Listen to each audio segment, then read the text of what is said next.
That's near the chasm, right? Yes. If we enter from here, we'll be able to reach that place from your dream. You have some experience with abyssal domains by now, but still, this is someone else's territory. Best to proceed with caution. Don't worry. Paimon's an expert at hiding behind other people for safety.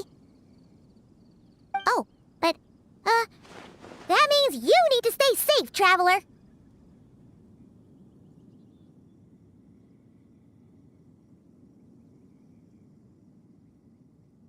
All right.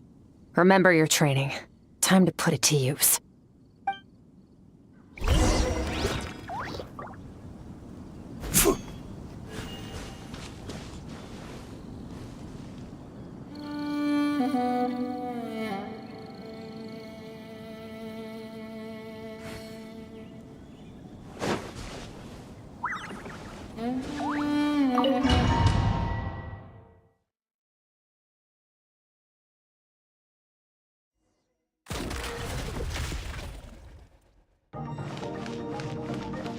Merciless.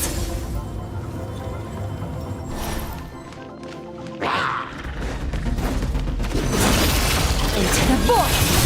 Yeah!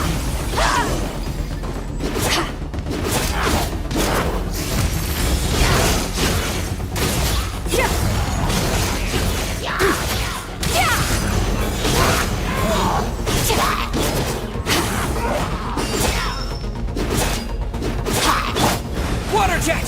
Bombs away!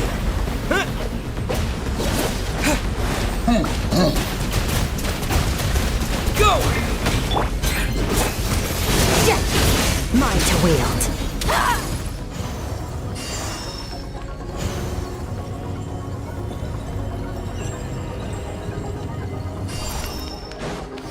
Whoa! Look at all these spikes! Careful! Don't get hit! You know what? Paimon's just gonna float behind you. Come on, you got this.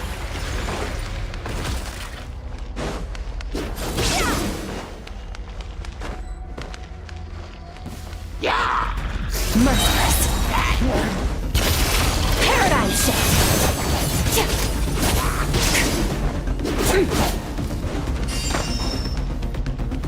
Surge.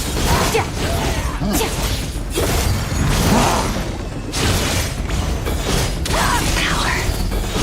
Hey, what are you two doing here?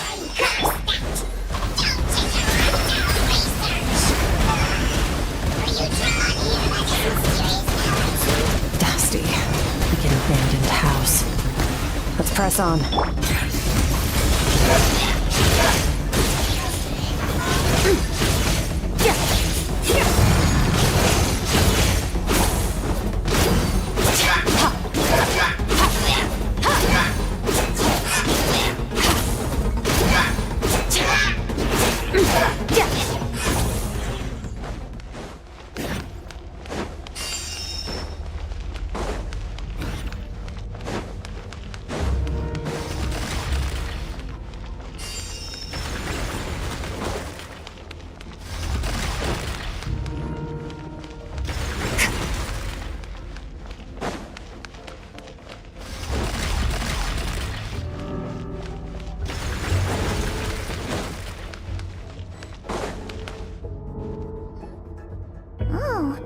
Looks like this is a dead end.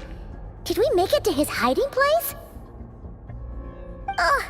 This fog is making it impossible to see anything! This should be the place where you were attacked, traveler. The missing part of your soul should be nearby. Can you sense where it is?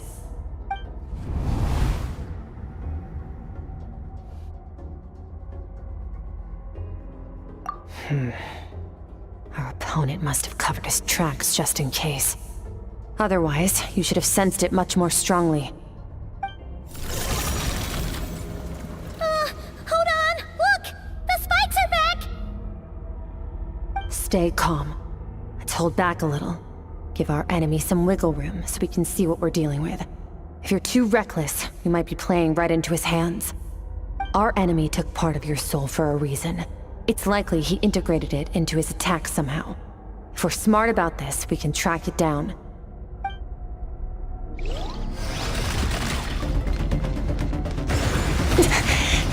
like it.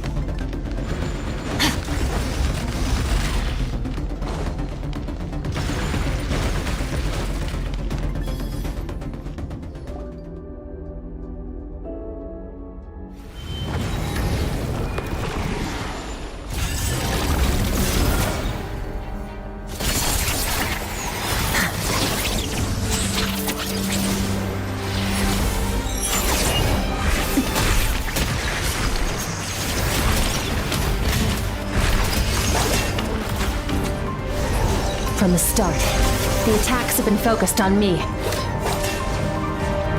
Trying to break through my defenses? I see.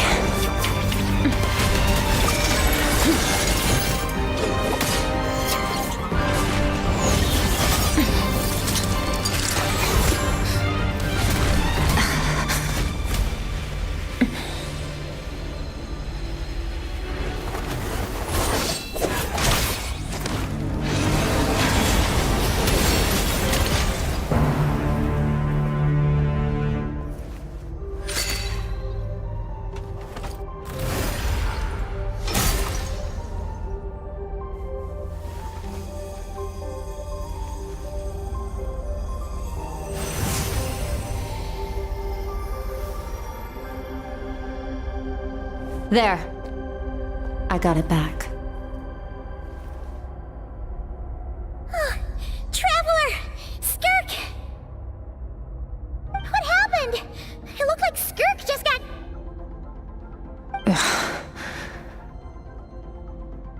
In the Guili Plains, you asked me why this enemy chose you as his target. Now, the answer is clear. It's not just the fact that your strength is impressive. It's also because of your ability to, as you put it, purify abyssal power. Whatever that actually means. The fact is, that ability allowed him to do something that should have been completely impossible. Namely, break through my defenses and steal my power.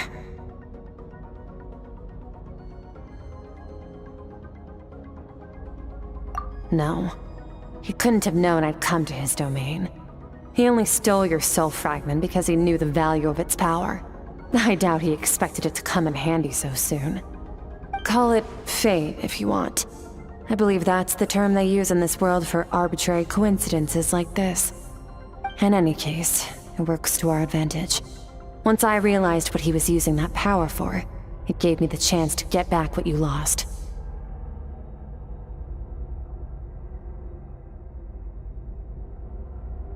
I'll cope. Well, done gorging? Good. Time to answer some questions. How did you get the power of the all-devouring narwhal? The all-devouring narwhal? Oh, of course! Paimon knew that spike thing looked familiar. It looks just like that narwhal's horn! I highly doubt you acquired that power through your own strength. Tell me I'm wrong. You're desperate enough to scour the land for god remains and whatever vestiges of power you can find. That alone proves you wouldn't be able to defeat a creature like that. Which leaves one possibility. You know my master, the Foul, Surtalogi. The Foul?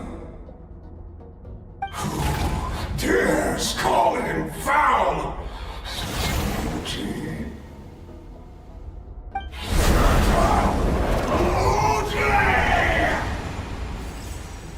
What's wrong?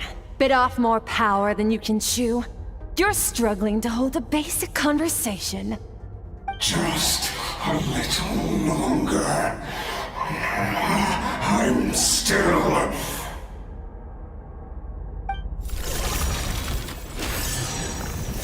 Look! It's back! Those obsessed with power will let it devour them before abandoning their pursuit.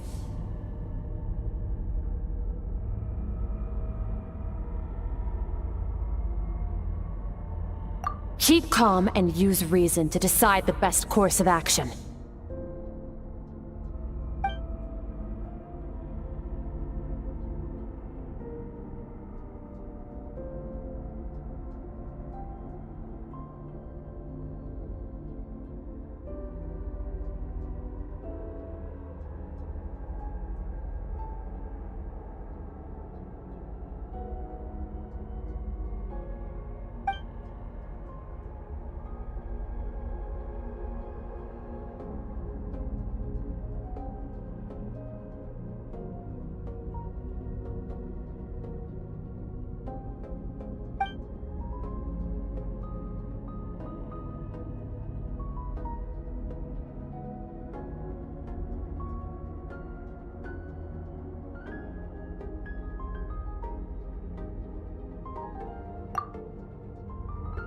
Wise decision.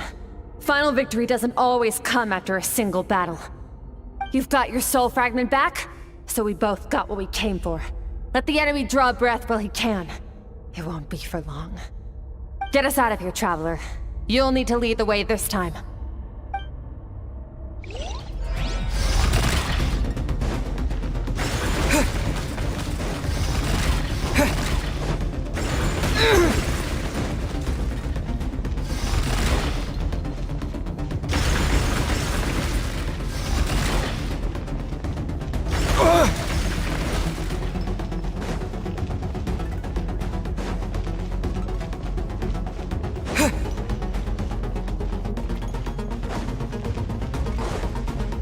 Skirk, is your shoulder gonna be okay?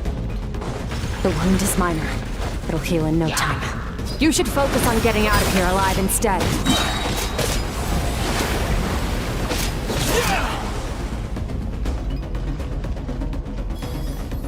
Uh-oh! Falling spikes! Run!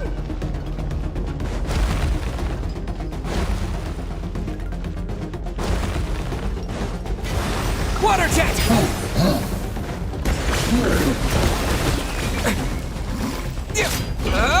Water jet!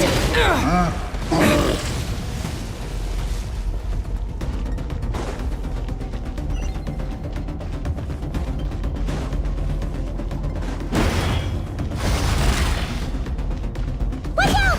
Looks like this place is about to collapse!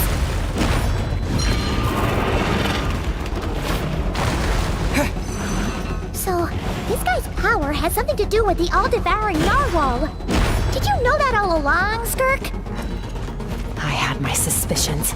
That's why I decided to investigate in the first place. But suspicions only get you so far. I needed to verify it for myself.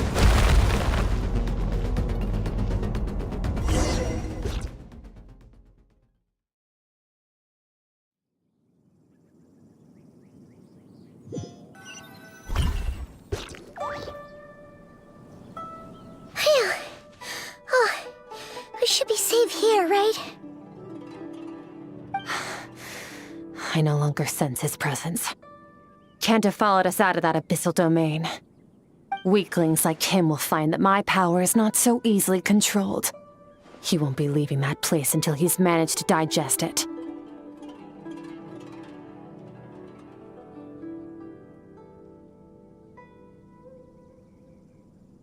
You seem surprised. I suppose that's fair. You've seen but a fraction of what that whale is capable of. That gaping maw could swallow a planet whole. It's called the all-devouring narwhal for a reason. Devouring is what it does best.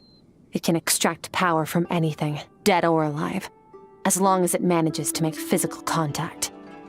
Yeah. When we had our run-in with that thing, Neverlet mentioned that it has an instinct to devour. Your dragon friend recognized the nature of its abilities and used the power of Hydro to protect you. That worked because it was in a satiated state, so it was somewhat less aggressive than usual. It's a different story when it has no more power to feed off of. That's when its true voracious nature kicks in. It could devour everything on the planet in that state, which is why I cast it into that void space. But I hadn't counted on there being anyone left on this planet capable of wielding its power. To me, that says he must have encountered the whale a long time ago. Meaning, he must have known my master. Exactly. It told me everything I needed to know. Hence why I said we both got what we came for. And I believe that brings our transaction to an end. Now that you're whole again, you can get back to your own journey. I'll handle the rest of this situation myself. No way! We can't leave now! Something was stolen from you because of us! We have to help you get it back! This isn't my first taste of failure or losing power. When you fall, you get back up again and become stronger. That's how it is. But what if that monster finds you before you're all better? Plus, how are you gonna get home? It's not like you can just go swoosh and open a door to the abyss again. Not without your full strength. So, sticking with us for the time being doesn't sound so bad, does it?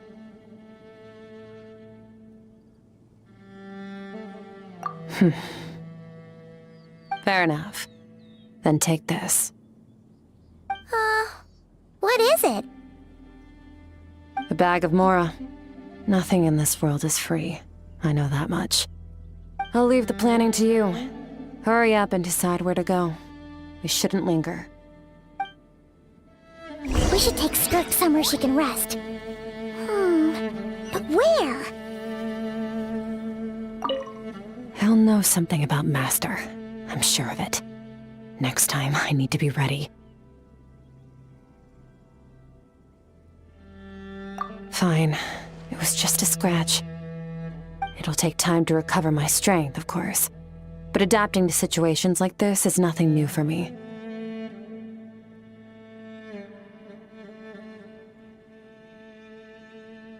Oh, this. It's a star crystal suit. Abyssal energy is scarce in Tevat. Wearing this helps me access it more freely. It stores concentrated abyssal energy that I can draw from on the go. When the energy runs out, it reverts back to its original form.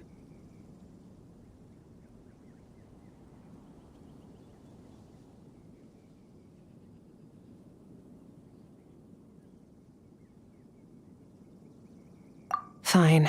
It was just a scratch. It'll take time to recover my strength, of course. But adapting to situations like this is nothing new for me.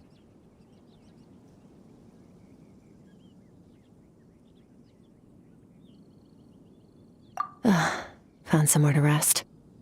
Well, lead the way then. Paimon gets the feeling Skirk wouldn't like being around a lot of people. Oh wait! Baishu said we could rest in the back room of the pharmacy, didn't he? Let's head there!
This bag from Skirk has a ton of Mora in it.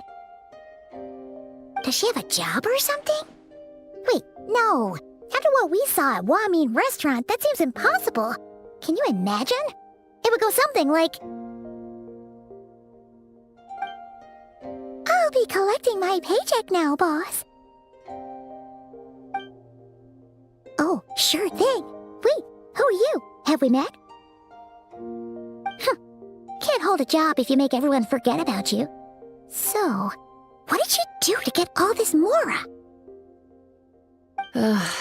Claimed some buried treasure, took care of a few monsters that were causing trouble. Nothing untoward. It's safe to use. Ah! You heard all that? A sonorous voice like yours is hard to miss. I wouldn't be surprised if the sound of it traveled to the nearest mountaintop. Then, did you by chance happen to hear Paimon's little, joke earlier? You mean when you called me Frosty the Lavender Melon?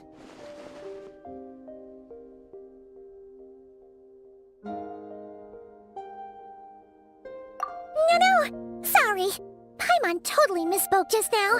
She didn't say that at all. It was, a Paimon lookalike. Yeah, she's a piece of work, that one. Always impersonating Paimon and giving people weird nicknames. Okay, fine. The truth is, Paimon didn't like you all that much at the start. But things are different now. You helped the Traveler in a big way, so... What do you say? Friends? Ugh. I noticed there was only one bed. Go ahead and get some rest. Wait, what about you? I don't get tired, and I don't need rest. I'm going to practice my sword work. That should help me regain some strength. But your shoulder... Hey, don't just leave! Ah, whatever.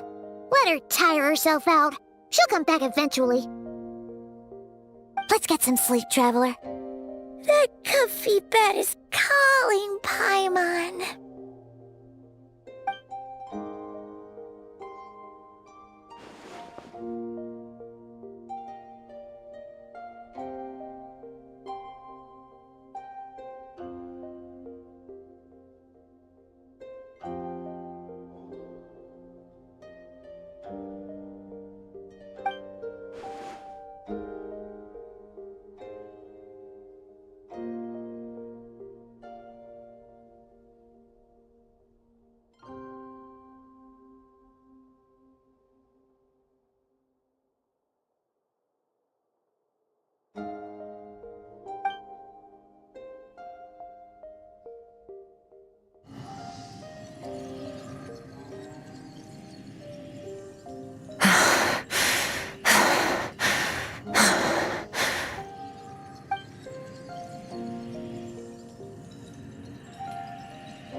Quiet.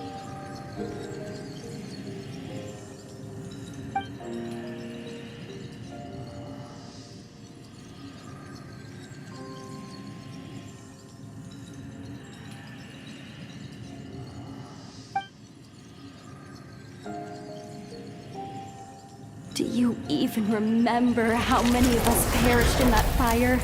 How many bodies were left to rot on the scorched earth? Yet you alone live on. Keep your gaze fixed on your blade. You don't deserve to rest. Run, Skirk. Run! Only death awaits us here. Keep running, and don't ever look back.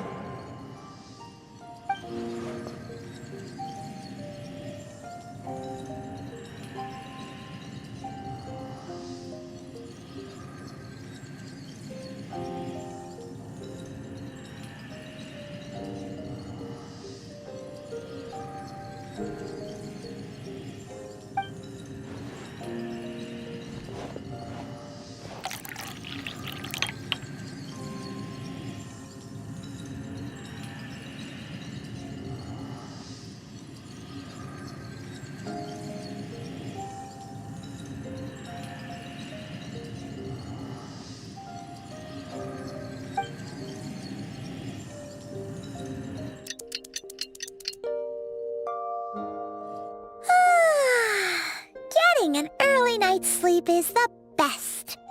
That bed was so comfy. Wait, Skirk? Have you been sitting out here the whole night? The bed's all yours if you want it.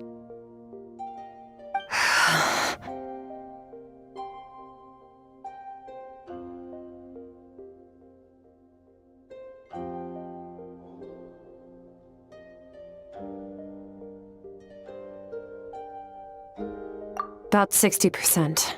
Maybe 70. Whew! Paimon thought it would take at least a couple of days. That was fast. No, not fast enough. That's 20% less than last time. Same training regimen, same intensity. Nothing felt different, but somehow the outcome fell short.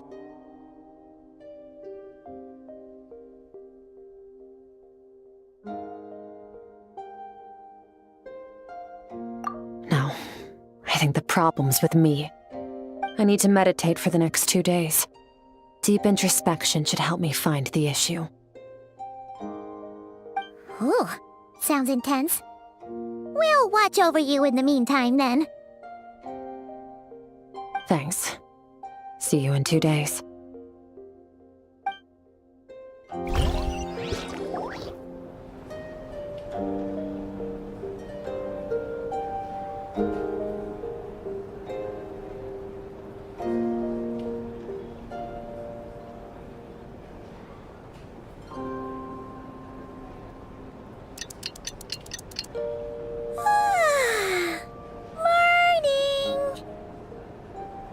Skirk is still meditating, huh? It's been 2 days already. Shouldn't she be awake by now?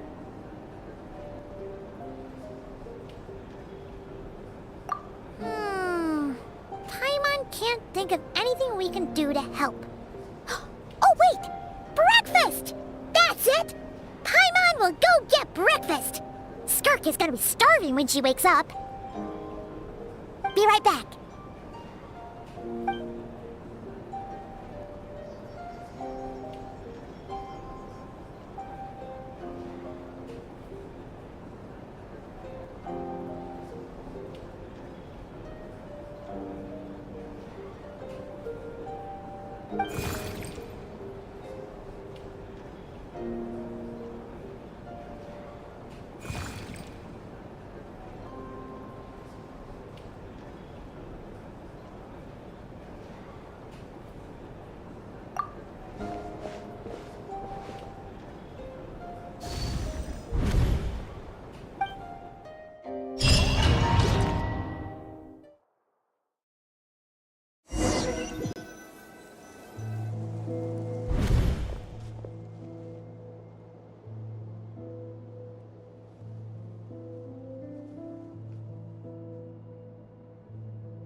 That's right. This is Skirk's inner world. Think of it as the threshold between the soul and dreams. This isn't your first time here, but what you remember is probably a space covered in darkness. I only managed to illuminate a small portion for you back then.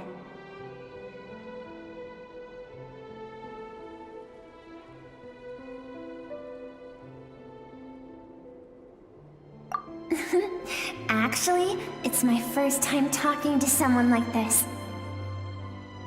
I only managed to break free and bring you here because the injury weakened her power. I guess that's why I can speak again, too. Call it fate, if you want. I think that's the word they use in this world for lucky coincidences like this, right? Now, before I take you to her, I gotta ask. You're the first outside visitor to ever come here, so what's your impression of this place?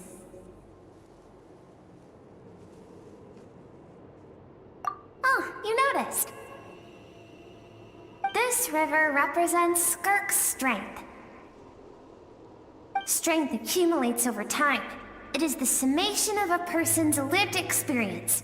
So this river is where all the fragments of Skirk's life should converge into a single stream of memories and emotions, flowing forward as one.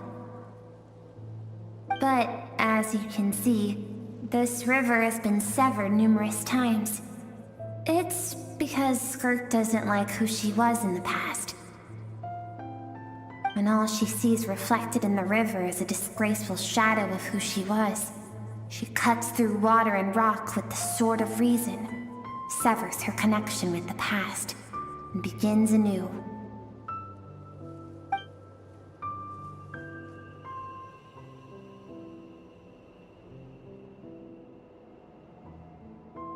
You must learn to shut out all the pointless emotion. Crush the self that makes you weak, and become master over your physical form. This isn't my first taste of failure or losing power. When you fall, you get back up again and become stronger. That's how it is.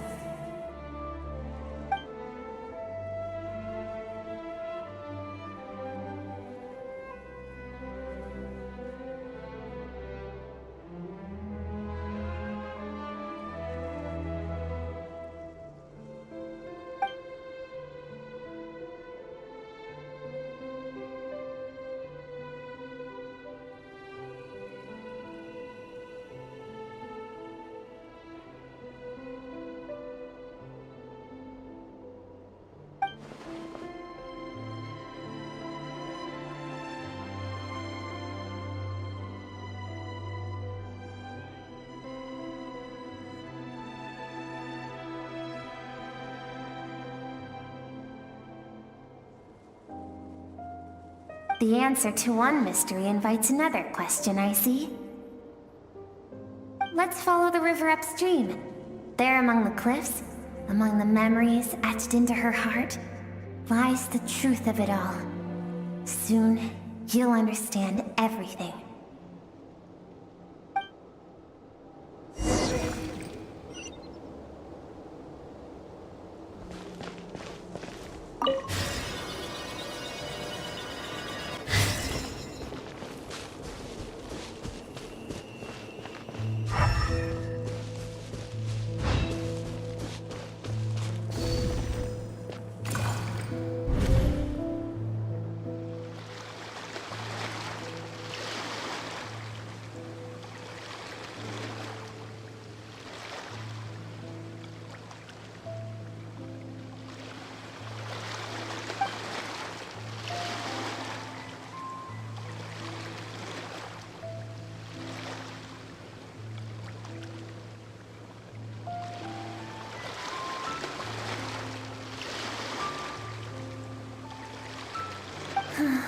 I've always thought that, even when falling leaves don't come from the same tree, they can still form bonds of kinship when they meet.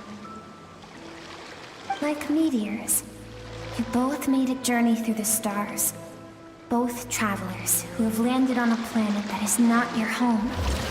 Yet, when she first noticed your presence, although she hesitated for a moment, she still chose to walk away. Indifferent as ever.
Seems like you've answered your own question.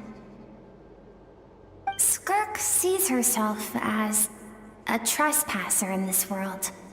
She's made a conscious choice to avoid altering its path. But the reason for that decision stems from events much earlier on in her life. Let's keep going. It's still a long way to the source of the river.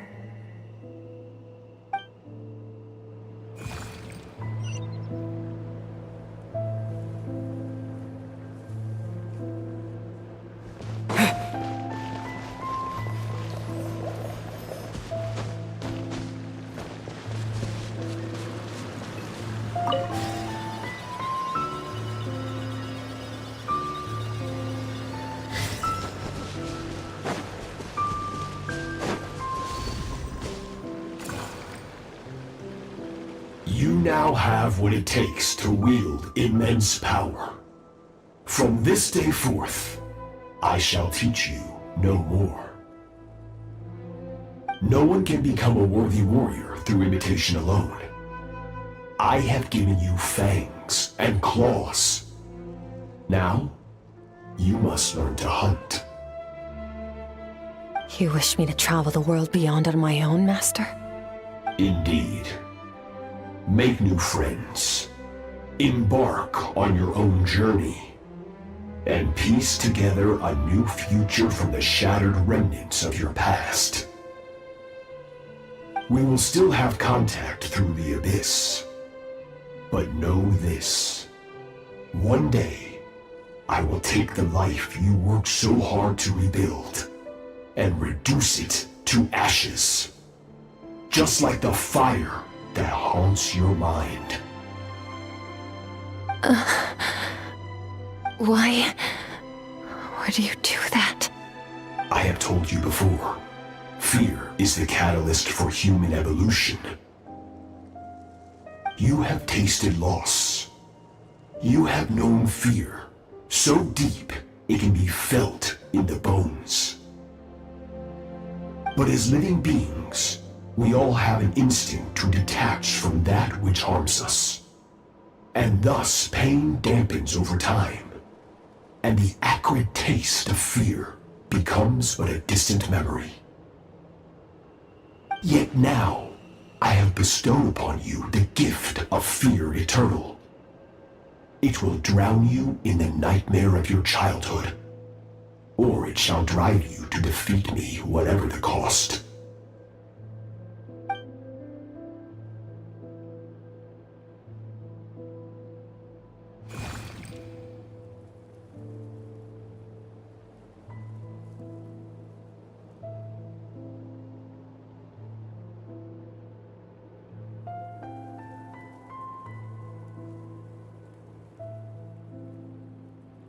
That is what Skirk's master, the foul Surtalogi, looked like at one point in time.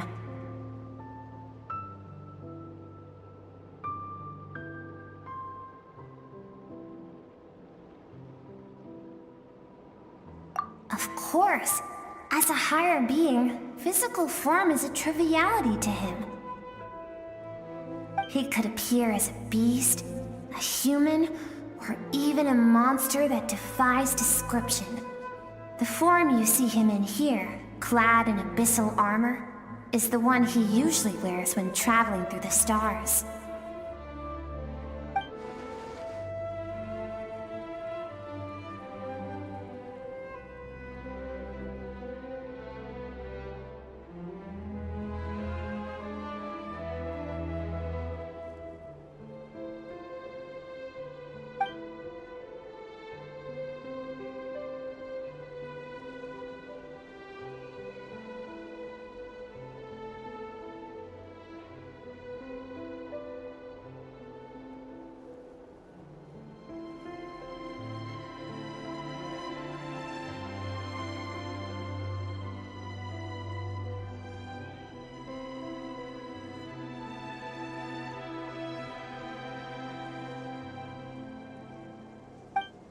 For certain reasons, I need to bridge the power gap between me and my master as quickly as possible. But first, I need to understand the source of his strength. To do that, I need to follow in his footsteps. Walk the path he once walked. And somewhere along the way, I'll find out how to defeat him. That is my sole focus and purpose.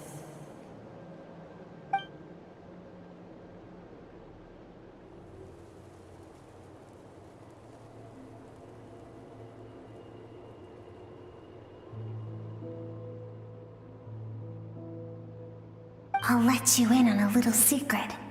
The real Surtalogi is terrifying.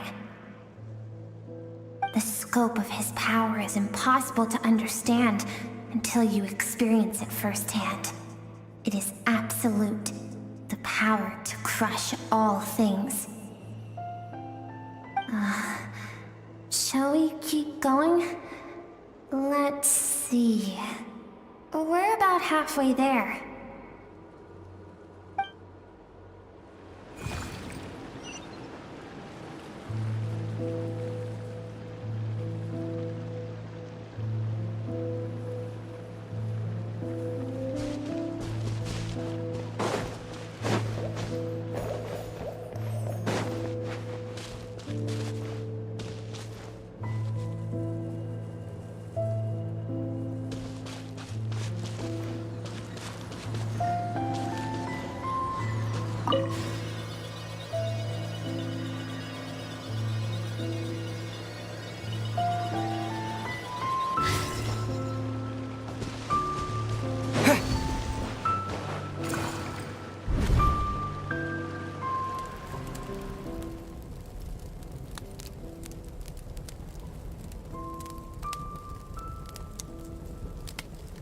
We've made it quite a ways already. This is Skirk, when she first began training under Surtalogi. I have set your broken wrist. Tomorrow, you're to train twice as hard.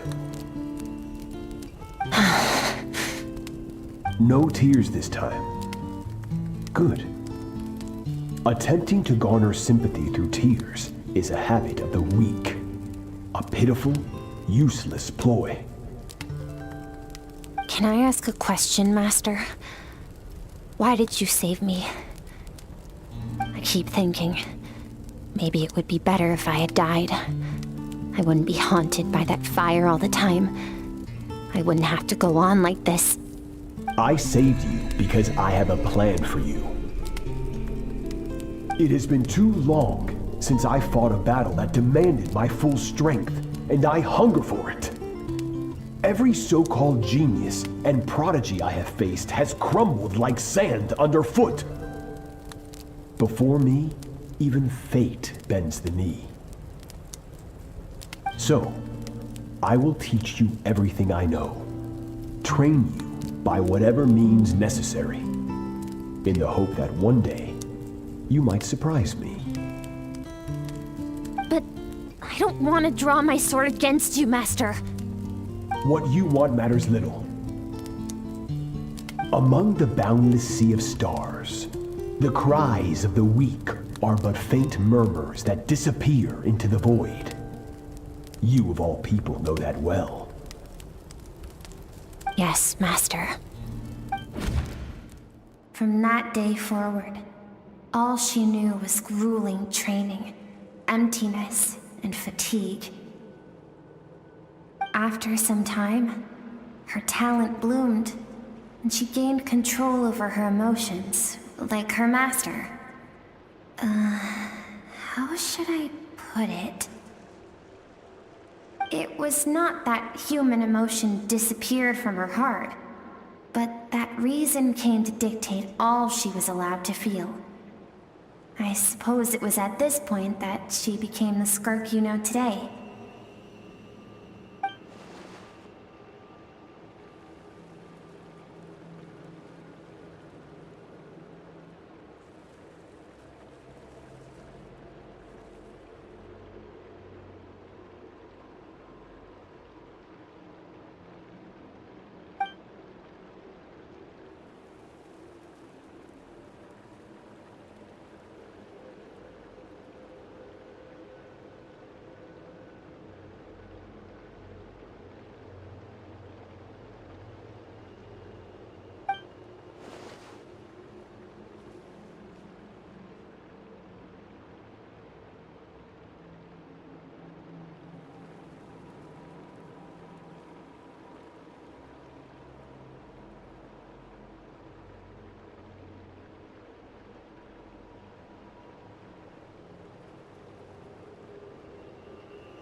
We're nearly there. I almost don't want to reach the end. Well, shall we? This is the final stretch.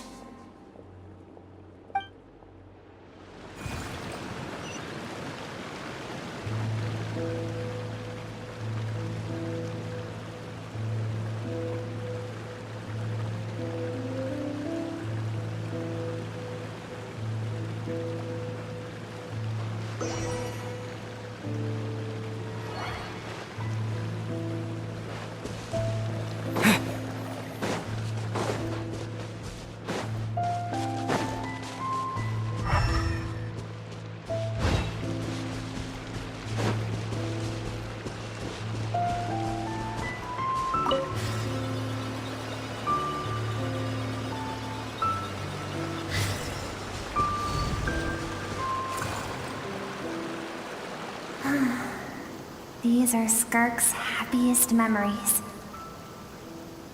What a simple and carefree time it was. Wisps of clouds dotted the sky. The sun bathed everything in golden light. And when song filled the air, not even the shyest of flowers could resist swaying along. This is Skirk's homeland. She was so curious about everything as a child, always skipping school to go exploring instead. There was so much to discover.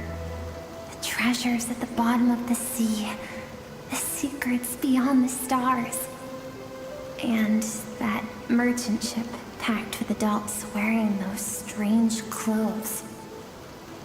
Yes, the ship. That was the beginning of the end. It was a spaceship. When it arrived, the people that disembarked wore smiles on their faces and spoke of friendship. They claimed to be merchants from a neighboring planet, looking to establish trade. Skirk's parents, her relatives, her neighbors, everyone welcomed the newcomers with open arms and allowed them to explore the planet. To them, the visitors were guests and should be treated with hospitality. No one had any idea of what was to come. Several months later, an army of unknown origin arrived without warning and carried out a ruthless campaign to destroy everything and everyone on the planet. Skirk had skipped school that day, like so many times before, so she was not caught in the immediate wave of destruction. But when she came home that day, only fire and ruin awaited her. Countless people cried out to her for help. People she knew and loved. Friends and relatives. The little girl who lived next door. The shop owner with the bad leg. The bad-tempered teacher she had made fun of just that morning. Their lives were discarded like worthless trash as the fire consumed one life after another. Skirk was helpless. All she could do was run. And so she did. She kept running until an unexpected figure crossed her path. If Surtalogi hadn't been there in that moment, the fire would have claimed her life too. And there she would have remained, left to rot in the scorched earth, with no answer as to why any of this was happening.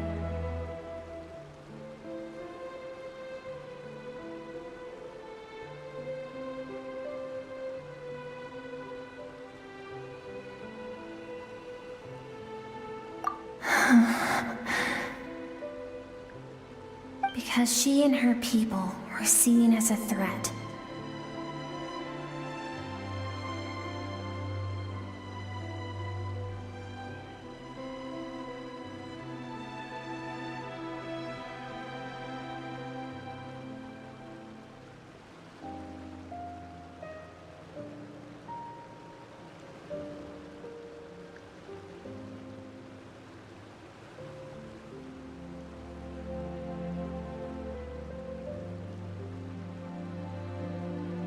As the initial merchant ship explored the planet, they discovered that it hadn't always had the condition to support life.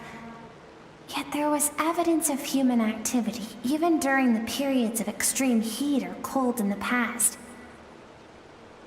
Further research revealed that, over time, the people of this planet had evolved the ability to adapt to any type of environment or energy source. For that reason, the outsiders viewed them as a potential threat, and decided to eliminate them before the threat could rear its head. And so, the army was called, and the so-called danger, senseless, isn't it? Deemed a threat because of a gift they didn't even know they had. Perhaps it was their own innocence and kindness that doomed them. But in the end, that was lost to the blaze as well. If those with power get to decide good and evil, then all you can trust in is the sword in your hand. And so, before death could claim her, she ran. She ran and never stopped.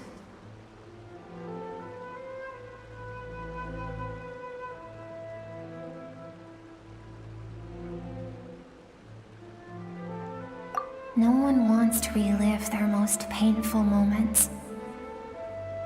Well, that brings us to the end of the story. This is as far as we can go. Skirk is waiting over there. For both of us. Let's go to her. It's time to fulfill my purpose. And my greatest wish over all these years.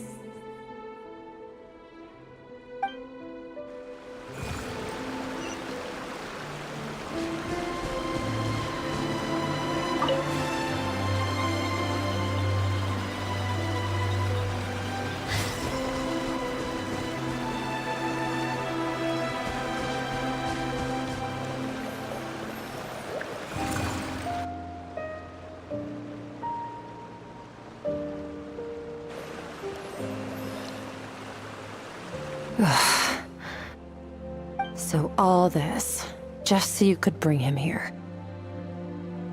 I have things to say to you. Well, to me. I want someone to witness our reconciliation, even if it takes an argument to get there. And he is the best choice in this moment.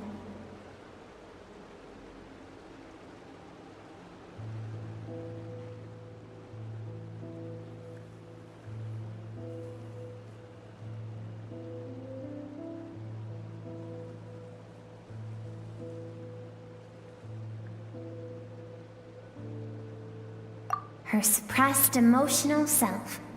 The version of herself she keeps locked in the recesses of her mind, stifled by reason. All those rejected impulses, those discarded aspects of your past selves, they are a part of me now. I am who you used to be. Someone you have refused to face for too long. So, I came to face you instead. You're wrong. I've faced you all along. And that's exactly why I keep you locked here. Your existence makes me weak. Moments of joy and longing are when we are most vulnerable. Don't forget, it was a penchant for goodness over reason that doomed our homeland in the first place. The vastness of the universe renders everything insignificant. Our feelings most of all. Even so, learning from the mistakes of the past doesn't have to mean erasing everything. Strip yourself of your so-called weaknesses, emotions like kindness and empathy, and what makes you any different from the ruthless soldiers who slaughtered our people? The difference is that I'm doing what is right. What is necessary. I allow you to exist, but with limited freedom. That is the greatest kindness I can offer. I've shouldered everything you couldn't carry. I rose above the numbness and emptiness, and it was cold, unfeeling reason that brought me this far. It made me who I am. It made me strong. That is the problem. I want to shoulder those things together. On the grand scale of the entire universe, maybe our feelings are vanishingly small, but why should that mean they don't matter? Emotion gives warmth to the cold expanse of space. It gives meaning to the world around us. Think back to those nights of gazing at the stars, those afternoons of exploring the unknown. Think back, and let them grant you peace. A brief respite from the pressure you put on yourself.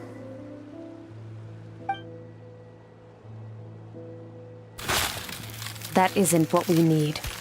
It's exactly what we need. Aren't you curious about why recovering your strength has taken longer than normal this time? Finally, you get to the important part.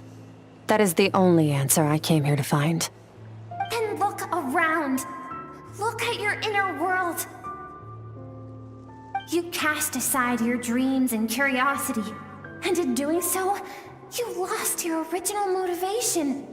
You severed all connection to who you used to be, so you can no longer draw strength from your past.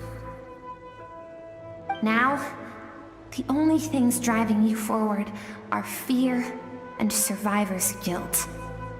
But these cannot take you far enough. And so, this river, the source of your strength, grows more polluted by the day. And do you think that means I should seek help from a weak little thing like you?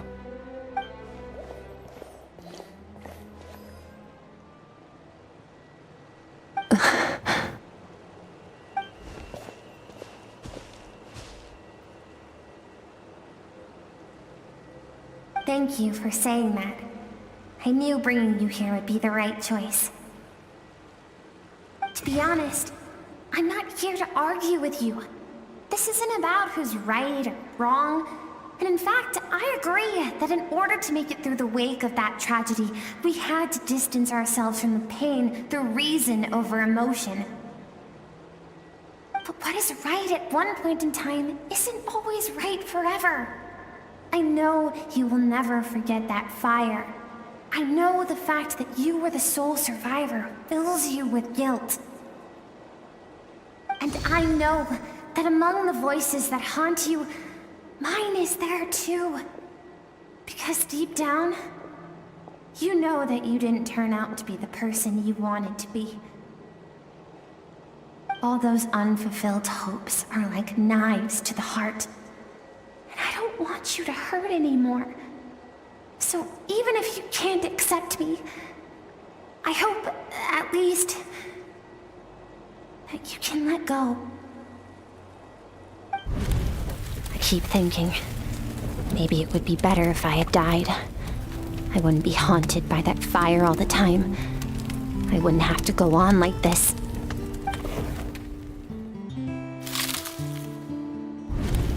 Your dad and I, we're not afraid to stare death in the face, but we need you to survive.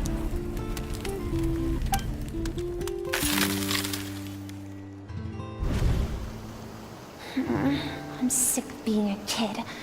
There's so many amazing things out there, and I'm ready to see them all.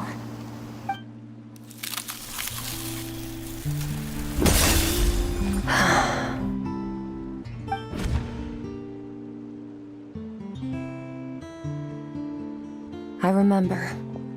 There was a song Mom and Dad always sang when we went out to fetch water. Dancing water.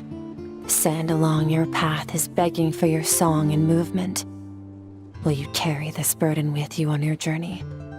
I am not the dancing water, and you are not the burdensome sand. But if this is your wish, then I will carry you with me until the end. Thank you.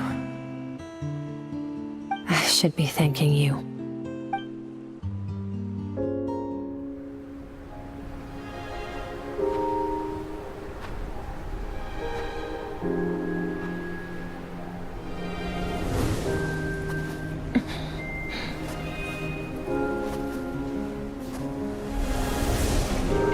Run, Skirk, run! Remember, leave no one alive! Heed my words, Skirk. Let fear take root in your soul. Did you survive? Why was it only you? Skirk, did you become a positive light in this world?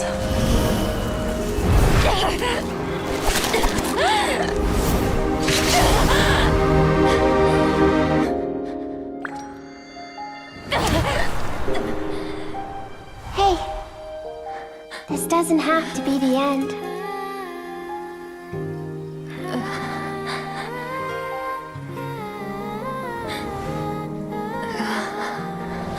Life is a gift. Don't let darkness claim it.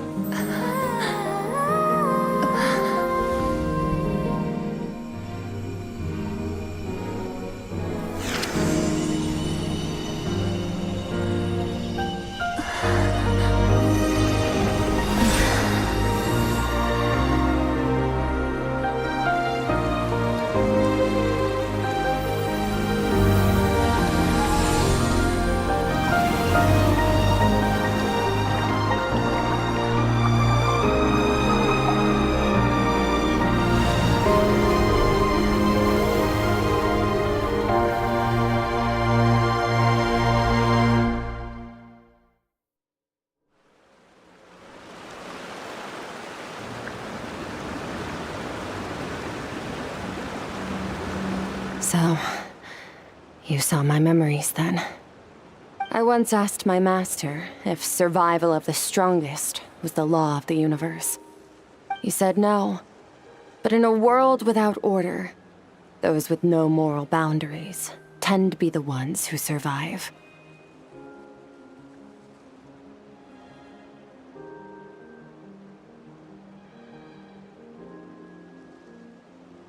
That's why, after hearing his answer, an idea came to mind.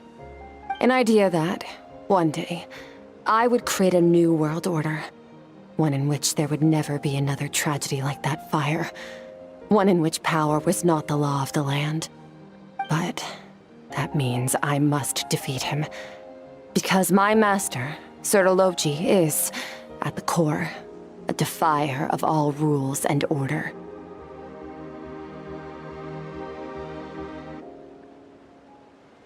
Yes, and not just because of the gap in our abilities, but also because I have no reason to see him as an enemy. Although his decision to train me was not made out of kindness, he did everything a master should. He saved my life, taught me the sword and the principles of strength, and for that, I respect him.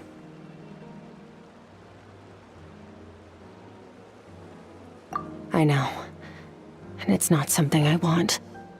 But Master never goes back on his word. I have to treat everything he says as a promise. He's no longer into that, but he sends me messages through the abyss every now and then. Most of them are simple greetings, or an answer to one of my questions. Every time I hear from him, my heart skips a beat. And I wonder if this is the moment where he'll finally appear before me and tear down everything I've built to pieces. Maybe that means I do live in eternal fear, just like he said. Yes, I respect him, but I'm also afraid of him.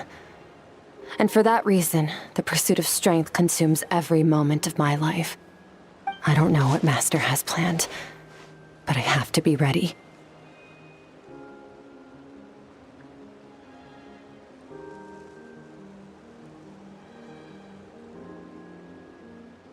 Help me? Why? This isn't your fight.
finally awake! Honestly, Paimon was gone for like 2 seconds and then she comes back and finds you both unconscious? Oh, you scared Paimon half to death! You're both okay, right? What does it look like?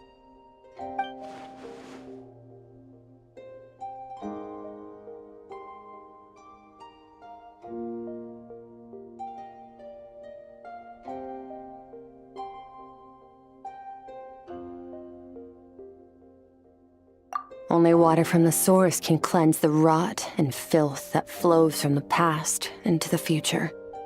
I taught you to incorporate the experiences from your journey into how you fight. I suppose what happened today will become an inseparable part of who I am. Okay, so Paimon feels like she's missing some important context. But whatever.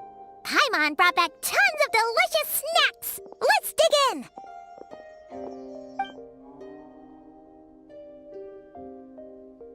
All right. It's about time we finished what we started. We're gonna deal with this thief for good, right?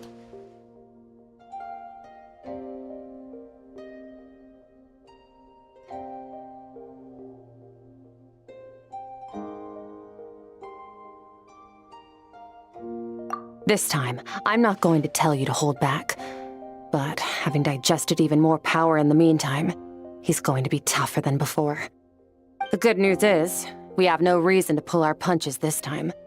So, let's go. Same place as last time.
Wait, isn't that the form the all-devouring narwhal changed into?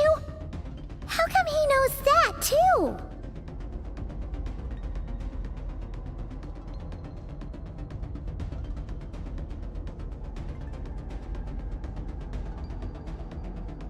Really?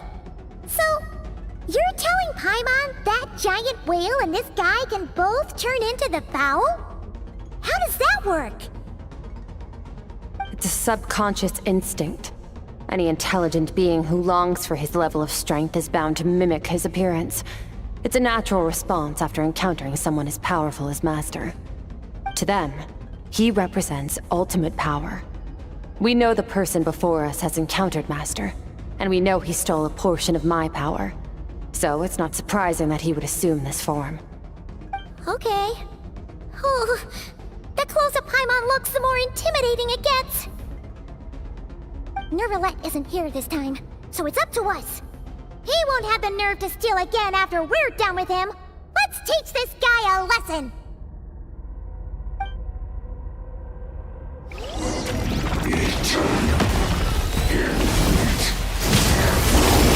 Another star goes out! Wipe out! Go! Haven't forgotten your training, I hope.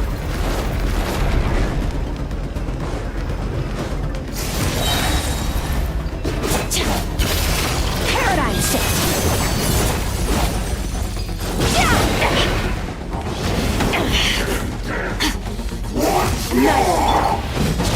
Water jet! Water jet!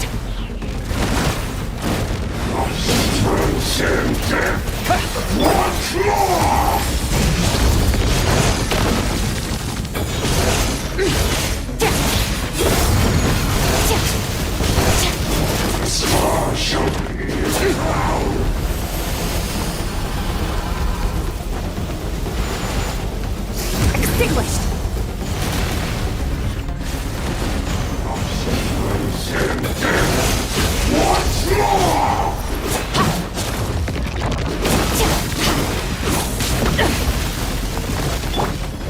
Go! Bombs away!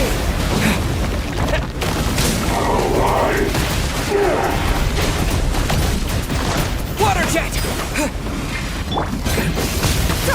Mine to wield.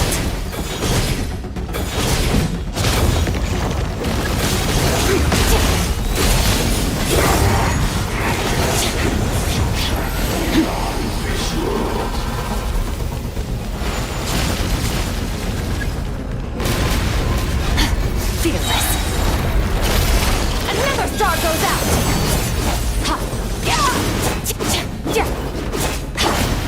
Water jet!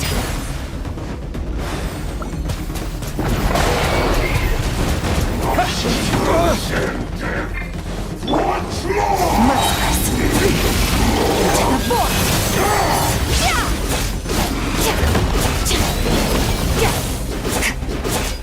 Merciless.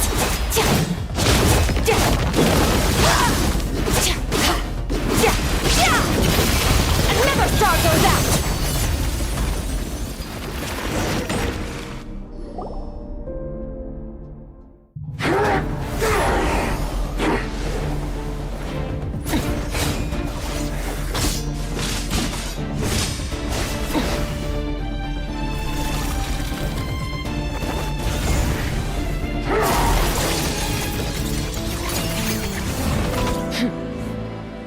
Haven't had enough of my power.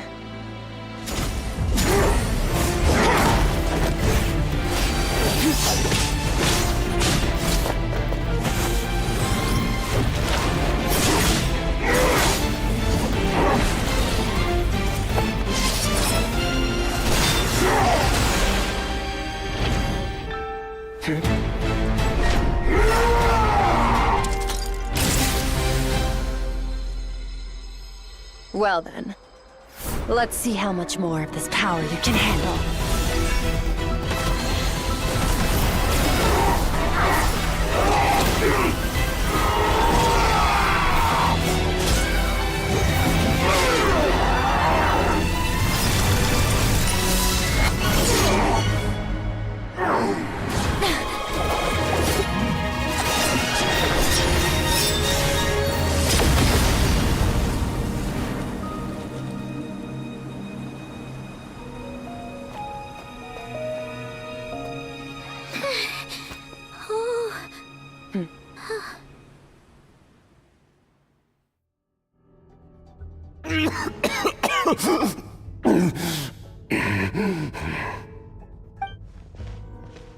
Well, have you come to your senses?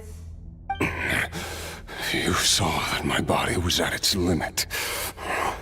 So, you deliberately channeled your power into me, knowing that it would destroy my shell from within. Such power, such keen battle instincts. So you must be...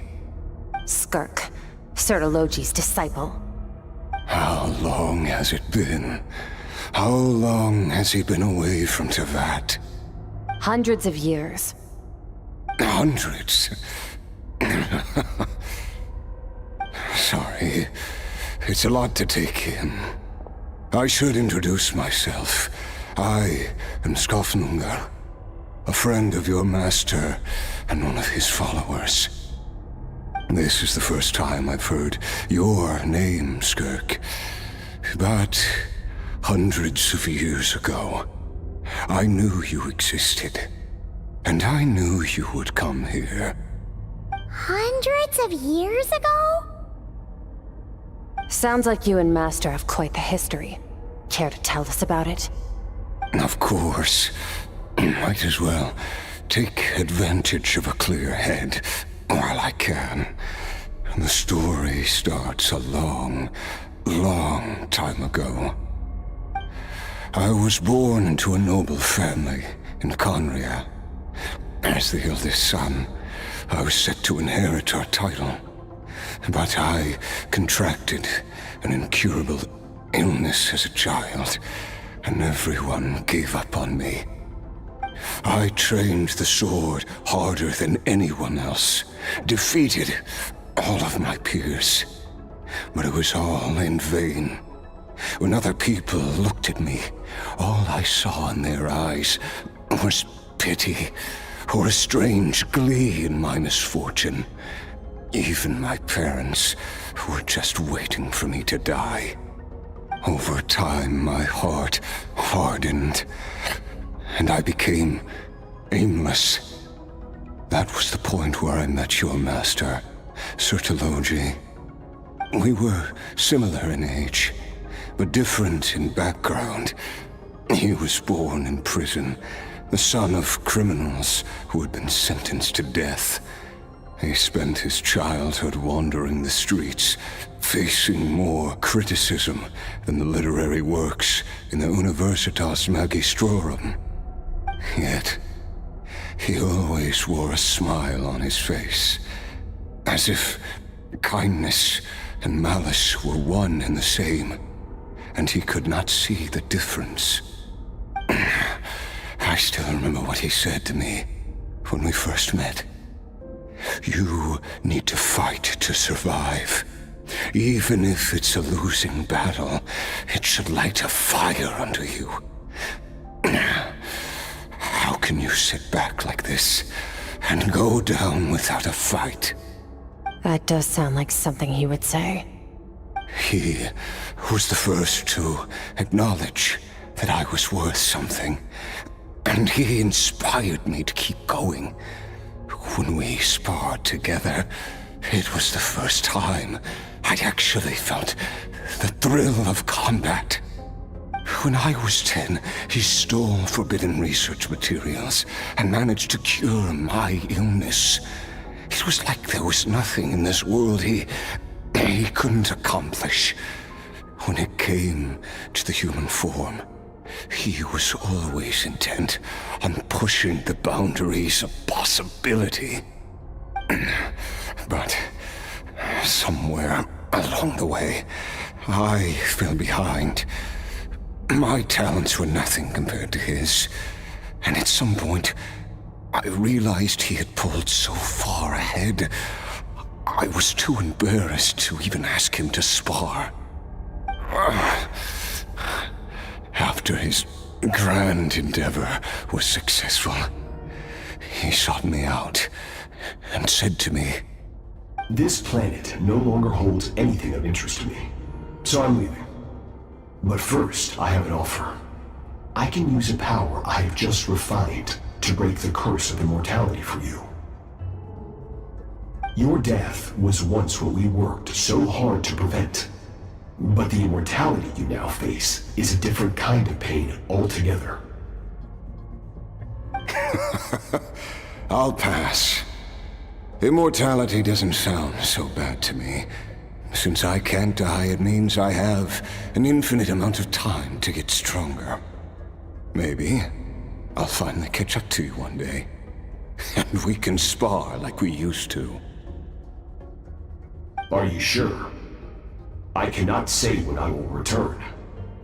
Your body, or rather, your soul, might not be able to withstand this curse. All I can do is try. After all, a wise man once told me, people need to fight for their own survival. Wise indeed. Nevertheless, if you grow weary of the pain of immortality, and wish to experience a good sparring match before you wither away, seek out my disciple. Disciple? Never thought I'd hear that word coming from you. Nor I. But Vedifenir said I was destined to find a disciple out there in the universe, and bring her to Tibet. You know as well as I, Vedifenir's prophecies are never wrong. Well, now I'm curious about who this disciple of yours will be. All Vedifenir said was that one day, the stars shall bow in her honor. Sounds pretty impressive. Of course. Only the most outstanding people would have the right to become my disciple.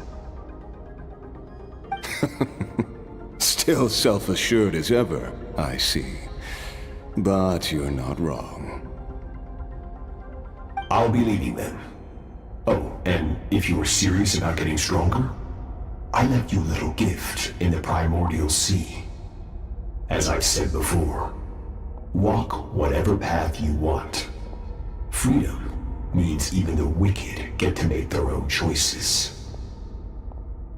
Waiting for me in the primordial sea was the all-devouring narwhal, already beaten into submission by Surtalogi. In its weakened state, I was able to cut off part of its flesh and sew it into my own heart. Your heart? That sounds like torture! How did you even survive that? Because, of course, I bear the curse of immortality. So, you used the curse to turn yourself into a vessel for power. Even with that whale's ability, devouring power like that is not something the human body can withstand. With your body and soul constantly at the breaking point, it was the curse of immortality that sustained you. But that is not the path to strength. You have to pour your heart into it, work for it, dream of it. Instead, you stole something that didn't belong to you, and it backfired. You're right. I should have known better, but I had already pushed myself to my limits, and he was still miles ahead of me. So I had to take a leap of faith. I miss your master. I miss the days when we were all together, troublemakers without a home. I don't regret the choice I made. But if you'll allow it, I do want to apologize. To both of you. After the beating we just gave you, I think we can call it even. You're an interesting one as well. Surtalogi's disciple. That's a lot to live up to. It can't have been an easy experience. I know what he's like. He rules with an iron fist, using despair and fear to force you to catch up to him, all the while standing ever out of reach. We're like mountain climbers in the dark, never knowing how much higher we have to climb, or when we will see the sun again. True. But I made up my mind long ago. No matter how dark it gets, I will not give in to despair. I will overcome it. Besides, after hearing your story, I suspect what Master really wants is not a battle that demands his full strength, but rather a defeat without regrets. Oh? Since you're his friend, you must have some things in common.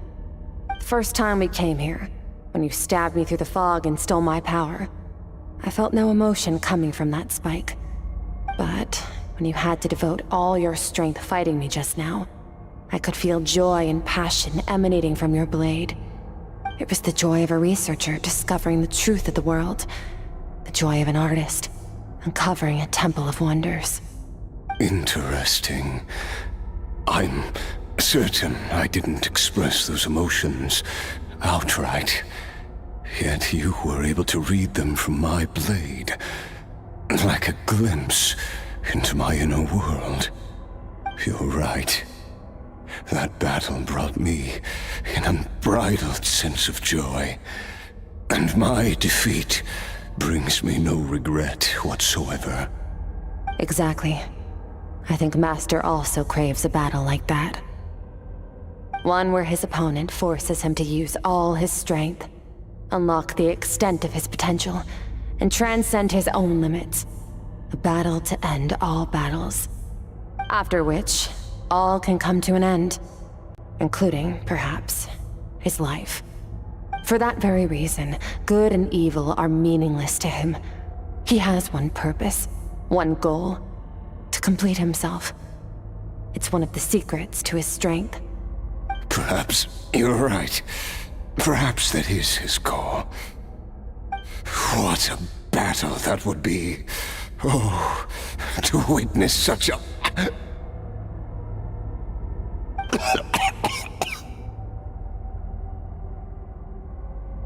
Are you okay?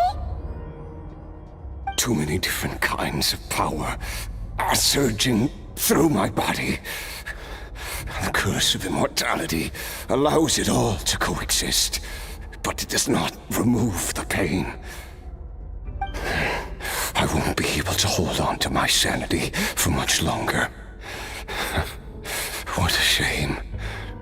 I would have loved to witness that battle. Surtalogi once offered to free me from this curse. Now, I must ask that of you, Skirk. Can you release me from the pain?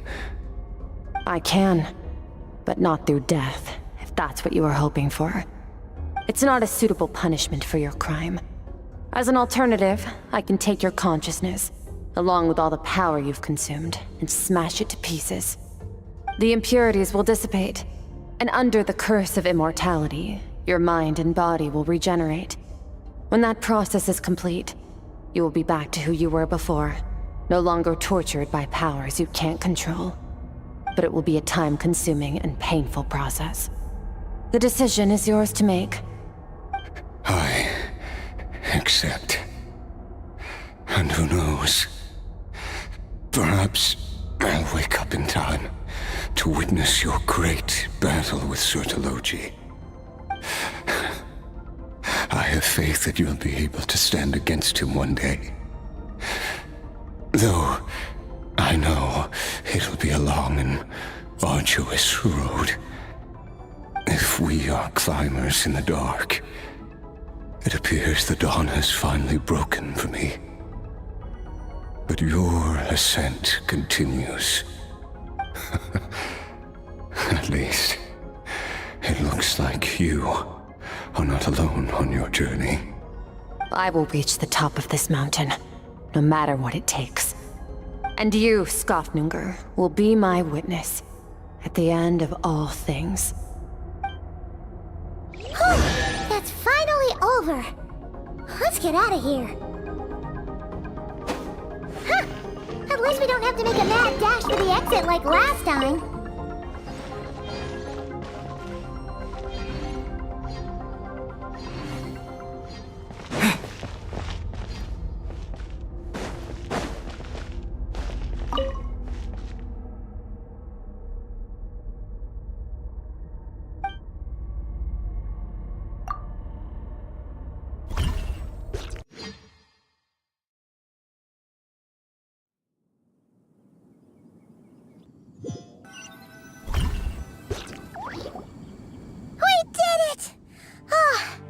It's only been a few days, but it feels like forever.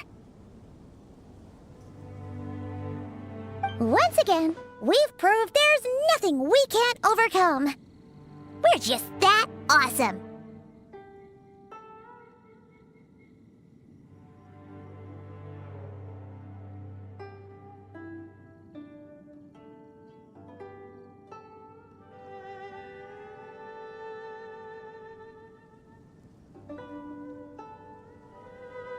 Wow, you sound even more confident than usual. Guess you really have become stronger. Today sure went by fast. It's night already. Oh wait, that reminds Paimon. The stars you mentioned, the ones that died out, are they back now? Yes. The power Skafnungur stole has been returned. So, the stars have regained their light. Great! Huh, it's crazy that you even noticed their light was gone. There are so many stars in the sky. If a few disappeared, Paimon definitely wouldn't be able to tell. I suppose it's because I have gazed upon this sky for centuries. The false stars, hanging in the meticulously planned sky, glittering with rotten light. It's not real. And yet, it is for that very reason that I can look upon it and enjoy the momentary peace it brings.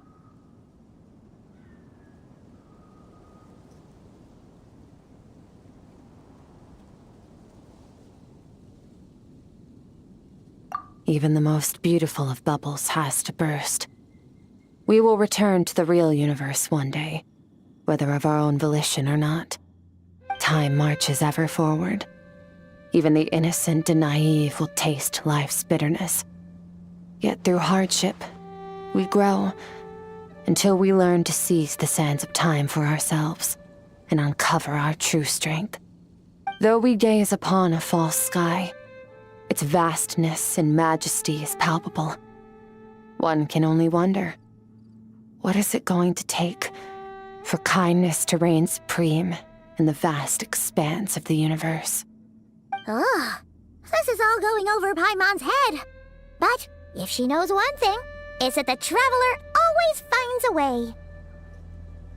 Ever since we met, he has filled Paimon's days with happiness. No matter how tough things get, he always finds a way to make it better. If it's too big a job for one person, then we'll do it with two. And if two's still not enough, then three. We've met so many amazing friends and accomplished so many amazing things. As long as we don't give up, we can make any wish come true. I suppose when it comes to you, anything is possible. Well, I should be going. Now that my power is no longer isolated from my emotions, I need more practice to get used to it.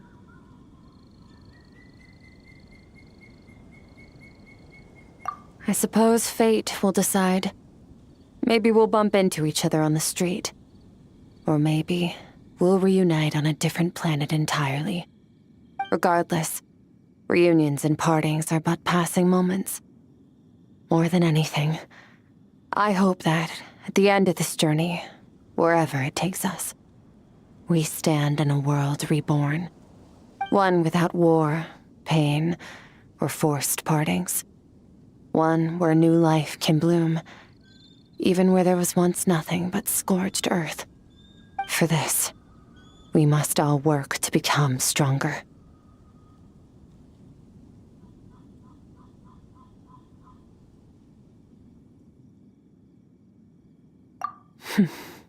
If that's what you want to call me, I won't object. Goodbye. Bye!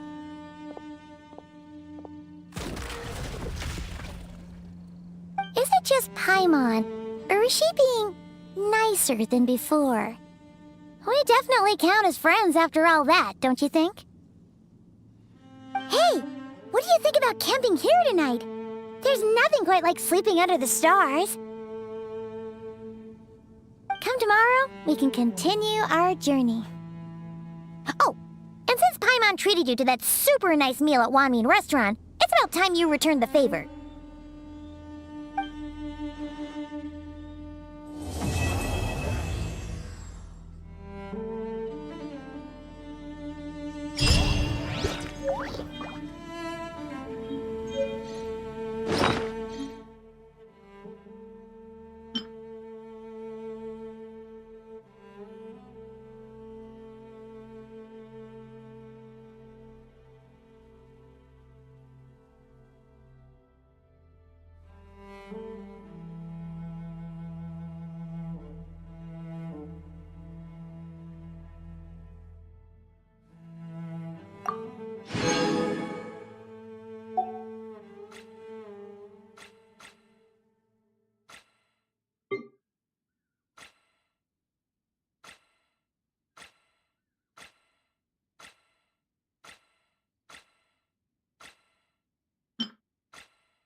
The world remains constant.